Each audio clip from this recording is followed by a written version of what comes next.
আজকে আমরা পুরান ঢাকার 3টি স্পেশাল খাবারের রিভিউ দিতে চলছি। প্রথমে হাজি বিরিয়ানি, যাই এই নামটা কিন্তু সকলের পরিচিত। আপনারা দেখেন যে এই যে বিশাল একটা ড্যাক, এরকম 20 ড্যাক রান্না হয় প্রত্যেক দিন।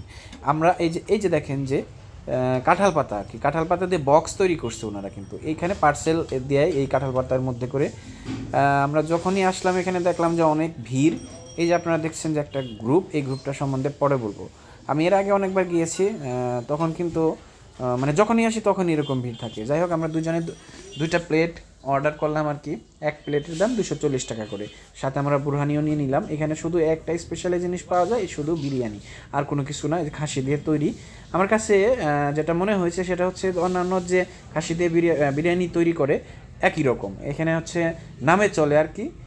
এই জন্য মানুষ এখানে চলে আসে। আমার কাছে ডিফারেন্স কিছু মনে হয় নাই। আমরা বিরিয়ানি খেয়ে চলে আসলাম চা খেতে। এবার বললাম না যে 3টা রিভিউ দিব, দ্বিতীয় নাম্বার হচ্ছে চা। এটা হচ্ছে স্পেশাল চায়ের দোকান। ওই যে গ্রুপটা ওইখানে দেখাইলাম আপনাদের, ওনারা দেখি এখানেও চলে আসছে খেতে। যাই হোক, আমরা দুজনে 1 কাপ অর্ডার করলাম আর কি। 1 কাপটা অনেক বড় মগ, এইখানে দুজনেই ভাগ করে নিলাম আমরা। তো যেটা হয় কি, সেটা হলো যে আমরা স্পেশাল মালাই চা অর্ডার করলাম। দেখেন আশেপাশে কিন্তু কত মানুষজন আসে। এই যে পুরানো এরকম চাপা রোড, চাপা গলি, গাড়ি নিয়ে যাওয়াটা মুশকিল, বাইক রাখার কোনো জায়গা নাই, খুবই একটা সমস্যা আর কি। আর এত পপুলার এই চায়ের দোকানটা, মানে সবসময় ভিড় লেগেই থাকে।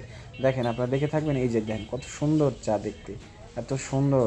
মানে দুধের যে স্বরগুলা এটা দিয়ে তৈরি করে আর কি। আমরা খেয়ে নিলাম চাটা, খেয়ে আমরা তারপর চলে আসছি পান। তৃতীয় নাম্বার হচ্ছে এই পানের দোকান।